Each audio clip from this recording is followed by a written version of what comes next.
രാഹുൽ കോൻ ഹേ? ആരാണ് രാഹുൽ? ആരാണ് ഈ രാഹുൽ ഗാന്ധി? അല്ല, ആരുവാ ഈ രാഹുൽ? പ്രധാനമന്ത്രി നരേന്ദ്രമോദി എത്ര എടുത്ത് ചോദിച്ച ചോദ്യമായിരുന്നത് അല്ലേ? കേട്ടിട്ടില്ലേ? പ്രതിപക്ഷത്തെ ആക്ഷേപിക്കാൻ, രാഹുൽ ഗാന്ധിയുടെ നേതൃത്വത്തെ അധിക്ഷേപിക്കാൻ ഒക്കെ ചോദിച്ച ചോദ്യം. ഇപ്പോഴും അന്തരീക്ഷത്തിൽ ആ ചോദ്യം അങ്ങനെ നിൽപ്പുണ്ട്, അതിൻ്റെ അലയൊലികളോടെ. 18ാം ലോക്സഭയുടെ ആദ്യ സമ്മേളനത്തിൽ 3ാം ദിവസം രാവിലെ പ്രധാനമന്ത്രി നരേന്ദ്രമോദിക്ക് ശരിക്കും മനസ്സിലായി രാഹുൽ കോൻ ഹേ എന്ന്. ഈ പാർലമെൻറ്റിലെ ഏറ്റവും ഗംഭീരമായ കാഴ്ചയായിരുന്നു ഇന്നുണ്ടായത്. കഴിഞ്ഞ 10 വർഷം ഇല്ലാതിരുന്ന കാഴ്ച. സ്പീക്കറായി ഓം ബിർളയെ തിരഞ്ഞെടുത്തതിന് പിന്നാലെ ചെയറിലേക്ക് അദ്ദേഹത്തെ മോദിക്കൊപ്പം ആനയിക്കാൻ രാഹുലിനെ കൂടി വിളിക്കേണ്ടി വന്നു പ്രധാനമന്ത്രിക്ക്. കാരണം രാഹുൽ പ്രതിപക്ഷ നേതാവാണ്. കഴിഞ്ഞ 10 വർഷത്തെ പോലെ അങ്ങനെ അങ്ങ് ഇല്ലാതാക്കാൻ കഴിയുന്ന പ്രതിപക്ഷമല്ല. കഴിഞ്ഞ 10 വർഷം സീറ്റെണ്ണം കുറഞ്ഞു എന്നും പറഞ്ഞ് പ്രതിപക്ഷത്തെ ആക്ഷേപിച്ച് അവഗണിച്ച് മുന്നോട്ട് പോയ ഒരു സർക്കാർ അതിൻ്റെ നായകൻ രാഹുലിനെ കൂടി നടത്തിക്കേണ്ട അവസ്ഥയിലേക്ക് എത്തി എന്നതാണ് ഈ തെരഞ്ഞെടുപ്പ് നൽകിയ ഏറ്റവും വലിയ ജനാധിപത്യ മുന്നറിയിപ്പ്. അതാണ് പാർലമെൻറ്റിൽ നമ്മൾ കണ്ടത്. നീണ്ട 10 വർഷത്തെ ഇടവേളയ്ക്ക് ശേഷം പ്രതിപക്ഷ നേതാവ് ഉണ്ടാകുമ്പോൾ അത് നെഹ്റു കുടുംബത്തിൽ നിന്ന് തന്നെയായി എന്നത് യാദൃച്ഛികമല്ല. എന്തായാലും നെഹ്റു കുടുംബത്തിൽ നിന്നുള്ള 3ാമത്തെ പ്രതിപക്ഷ നേതാവാണ് ഇപ്പോൾ പ്രതിപക്ഷ നേതാവായി കഴിഞ്ഞ രാഹുൽ ഗാന്ധി. 1999, 2004 കാലത്ത് സോണിയാഗാന്ധിയായിരുന്നു പ്രതിപക്ഷ നേതാവ്. 89-ൽ രാജീവ് ഗാന്ധിയും ആ കസേരയിൽ ഇരുന്നിട്ടുണ്ട്. അച്ഛനും അമ്മയും ഇപ്പോൾ മകനും പ്രതിപക്ഷ നേതാവായി ഇരിക്കുന്നു. ചുരുക്കത്തിൽ 10 വർഷത്തെ ഏകാധിപത്യ സമാനമായ ഭരണത്തിന് തുടർച്ചയില്ലാതായി എന്നർത്ഥം. പ്രധാനമന്ത്രിക്കൊപ്പം പ്രധാന ശബ്ദമായി രാഹുൽ പ്രതിപക്ഷ നേതാവായി ഇനിയുണ്ടാകും. വിവിധ അന്വേഷണ ഏജൻസികളുടെ മേധാവികളെ തിരഞ്ഞെടുക്കുന്ന സമിതിയിലും മുഖ്യ തെരഞ്ഞെടുപ്പ് കമ്മീഷണറെ തിരഞ്ഞെടുക്കുന്ന കമ്മിറ്റിയിലും ഇനി പ്രതിപക്ഷ നേതാവിന് പ്രധാനമന്ത്രിക്കൊപ്പം തന്നെ പങ്കാളിത്തം ഉണ്ടാകും. വിവരാവകാശ കമ്മീഷണർ ഉൾപ്പെടെ രാജ്യത്തിൻ്റെ സുപ്രധാനമായ പല തസ്തികകളിലേക്കും നിയമനം നടത്തുന്ന സമിതികളിൽ പ്രതിപക്ഷ ശബ്ദം ഇനി കേൾക്കും. പ്രതിപക്ഷ നേതാവ് എന്ന നിലയിൽ ഇനി രാഹുൽ ഗാന്ധിക്ക് ക്യാബിനറ്റ് പദവി ലഭിക്കും. അത് വ്യക്തിപരമായ പദവിയല്ല, രാജ്യത്തിൻ്റെ പ്രതിപക്ഷ നേതാവിൻ്റെ പദവിയാണ്. ഒപ്പം പാർലമെൻ്ററി പബ്ലിക് അക്കൗണ്ട്സ് കമ്മിറ്റിയുടെ അധ്യക്ഷനും ഇനി രാഹുൽ ഗാന്ധി ആയിരിക്കും, പ്രതിപക്ഷ നേതാവായിരിക്കും. പ്രതിപക്ഷത്തിൻ്റെ ശബ്ദത്തിന് ചെവി കൊടുക്കുന്ന ഒരു സ്പീക്കറെയാണ് പ്രതീക്ഷിക്കുന്നത് എന്ന് തെരഞ്ഞെടുപ്പ് കഴിഞ്ഞ ഉടനെ രാഹുൽ ഗാന്ധി ആശംസകൾ അറിയിച്ചുകൊണ്ട് പറഞ്ഞു. രാഹുലിൻ്റെ പ്രസംഗത്തിലെ പ്രധാന ഭാഗം ഇങ്ങനെയാണ്: 2ാം തവണയും തിരഞ്ഞെടുക്കപ്പെട്ടതിൽ ഞാൻ താങ്കളെ അഭിനന്ദിക്കുന്നു. മുഴുവൻ പ്രതിപക്ഷത്തിനും ഇന്ത്യ സഖ്യത്തിനും വേണ്ടി ഞാൻ അഭിനന്ദിക്കുന്നു. സ്പീക്കർ സാർ, ഈ സഭ പ്രതിനിധീകരിക്കുന്നത് ഇന്ത്യയിലെ ജനങ്ങളെയാണ്. ആ ശബ്ദങ്ങളുടെ അന്തിമ വിധികർത്താവ് താങ്കളാണ്.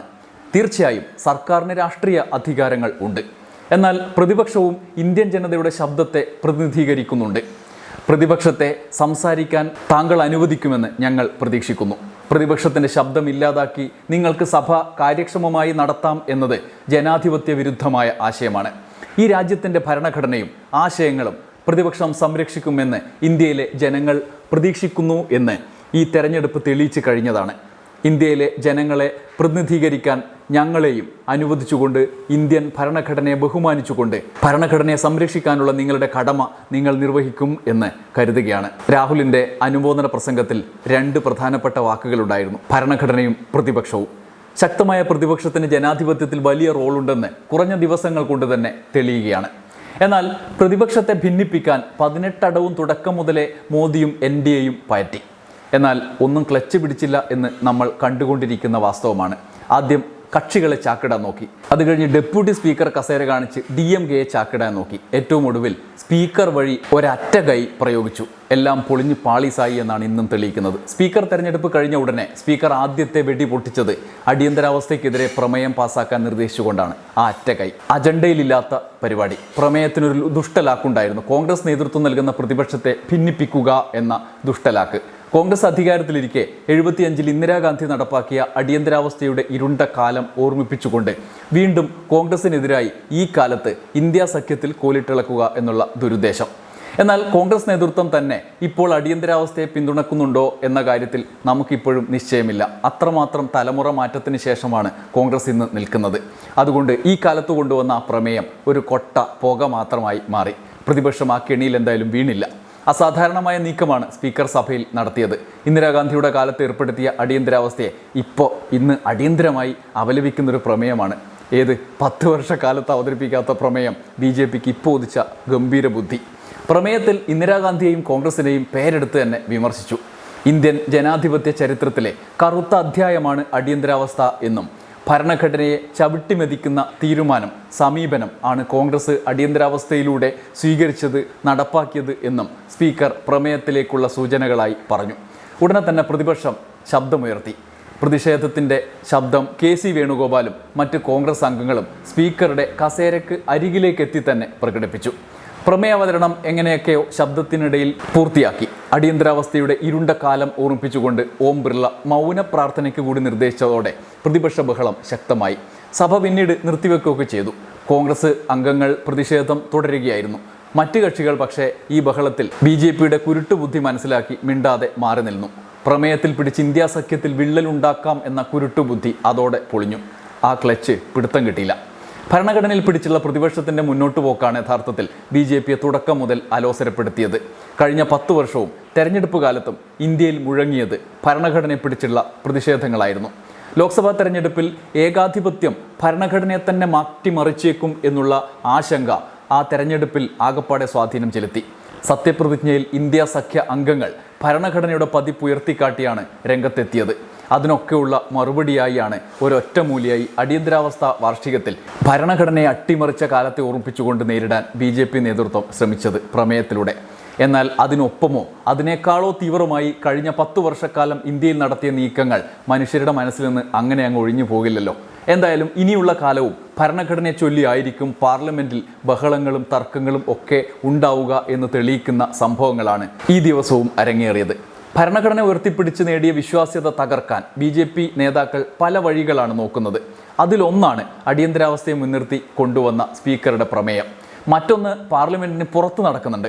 ബി.ജെ.പി. എം.പിയും നടിയുമായ കങ്കണ റണൌത്ത് നടത്തിയ പ്രതികരണം ചേർത്ത് വായിക്കാവുന്നതാണ്. അതിനോട് ഭരണഘടനയെ ഉയർത്തിപ്പിടിച്ച് നാടകം കളിക്കുന്നവരുടെ കൊള്ളരുതായ്മകൾ സെപ്റ്റംബർ 6-ന് തൻ്റെ സിനിമ പുറത്തിറങ്ങുമ്പോൾ രാജ്യത്തിന് തിരിച്ചറിയാൻ കഴിയും എന്നാണ് കങ്കണ പറയുന്നത്.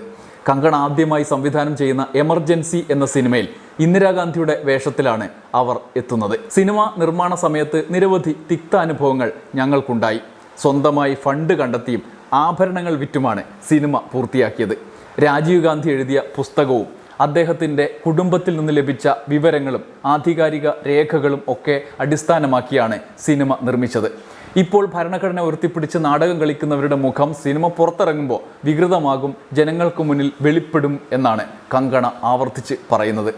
ഇതിനിപ്പോൾ അലി അക്ബറിൻ്റെ സിനിമ പോലെ ആവോ എന്നറിയില്ല. മലബാർ കലാപത്തെക്കുറിച്ച് എടുത്ത സിനിമയുണ്ടല്ലോ. എന്തായാലും മോദിയും കങ്കണയും ഇരിക്കുന്ന ആ പാർലമെൻറ്റിൽ മൗനിയായി മറ്റൊരാൾ ഇരിപ്പുണ്ടായിരുന്നു. സാക്ഷാൽ സുരേഷ് ഗോപി. സുരേഷ് ഗോപി ഇന്ദിരാഗാന്ധി ഭാരത മാതാവാണ് എന്ന് പറഞ്ഞിട്ട് തൃശ്ശൂരിൽ നിന്ന് വണ്ടി കയറിയിട്ട് നാവ് ഉണങ്ങിയിട്ടില്ല. അതിനു മുമ്പാണ് അദ്ദേഹത്തിൻ്റെ നേതാവും സഹപ്രവർത്തകയും പാർട്ടി ആകെയും ഇന്ദിരാഗാന്ധിക്ക് എതിരെ പാർലമെൻറ്റിൽ ബഹളം കൂട്ടിയത്, പ്രമേയം പാസാക്കിയത്, ഇത് സിനിമ എടുക്കാൻ പോകുന്നത്.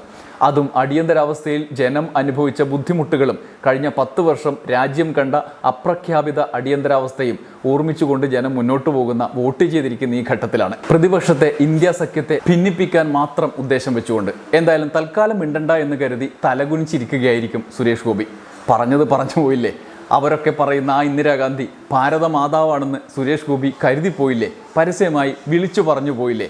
ഇനിയിപ്പോൾ എന്ത് ചെയ്യും? എന്തായാലും സുരേഷ് ഗോപി മിണ്ടാണ്ടിരിക്കുന്നതാണ് അദ്ദേഹത്തിന് നല്ലത്. ഇതൊക്കെ കണ്ട് മുന്നോട്ട് പോകുമ്പോൾ നമുക്ക് മനസ്സിലാവുന്ന ഉണ്ടാകുന്നൊരു തിരിച്ചറിവ് എന്താണ്? ഭരണഘടനയെ ഇത്രമാത്രം മാനിക്കാൻ കെൽപ്പുള്ള ഒരു നേതൃത്വം നരേന്ദ്രമോദിയുടെ മുന്നിൽ അദ്ദേഹത്തിൻ്റെ അണികളായും പിന്നണിയായും ഒക്കെ അവിടെ ഇരിക്കുകയാണ് എന്നുള്ളതല്ലേ. യഥാർത്ഥത്തിൽ നരേന്ദ്രമോദിയും കഴിഞ്ഞ 10 വർഷം ഭരിച്ച ബി.ജെ.പി. സർക്കാരുകളും എന്താണ് ചെയ്തു കൂട്ടിയത് എന്ന് നമുക്കറിയാം. അതൊക്കെ അവിടെ നിൽക്കട്ടെ. അതിനൊക്കെ അപ്പുറത്ത് ഭരണഘടന അട്ടിമറിച്ചുകൊണ്ട് ഇന്ത്യയെ ഹിന്ദു രാഷ്ട്രമാക്കി പ്രഖ്യാപിക്കും എന്നുള്ള ഭീതി വിതയ്ക്കും വിധത്തിലുള്ള നീക്കങ്ങൾ പല സൂചനകളിലൂടെയും കഴിഞ്ഞ തവണ നമ്മൾ കണ്ടതാണ്. കഴിഞ്ഞ 10 വർഷത്തിനിടയിൽ നമ്മൾ കണ്ടതാണ്. റിസൾട്ട് പക്ഷേ മാറിപ്പോയി. കേവല ഭൂരിപക്ഷം ബി.ജെ.പിക്ക് കിട്ടിയില്ല.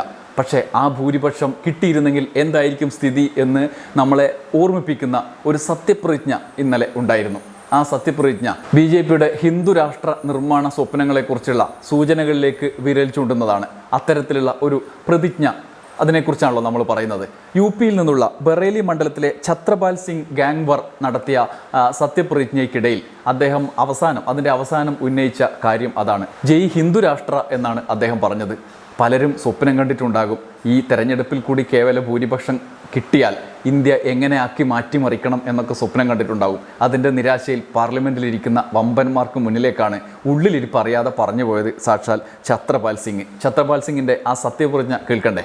मैं छत्रपाल सिंह गंगवार जो लोकसभा का सदस्य निर्वाचित हुआ हूँ, ईश्वर की शपथ लेता हूँ कि मैं विधि द्वारा स्थापित भारत के संविधान के प्रति सच्ची श्रद्धा और निष्ठा रखूँगा। मैं भारत की प्रभुता और अखंडता अक्षुण्ण रखूँगा तथा जिस पद को मैं ग्रहण करने वाला हूँ उसके कर्तव्यों का श्रद्धापूर्वक निर्वहन करूँगा। जय हिंदू राष्ट्र, जय भारत. ജയ് ഹിന്ദു രാഷ്ട്ര, ജയ് ഭാരത്. എന്തായാലും ഈ പ്രതിജ്ഞയ്ക്കൊടുവിൽ പാർലമെന്റിൽ അംഗങ്ങൾ ബഹളം വെച്ചു. കേരളത്തിൽ നിന്നുള്ള NK പ്രേമേന്ദ്രൻ ഉൾപ്പെടെയുള്ള ആളുകൾ അദ്ദേഹത്തിൻ്റെ ആ വാക്ക് ഉപയോഗിച്ച് നടത്തിയ പ്രയോഗത്തിനെതിരായി ബഹളം വെച്ചു.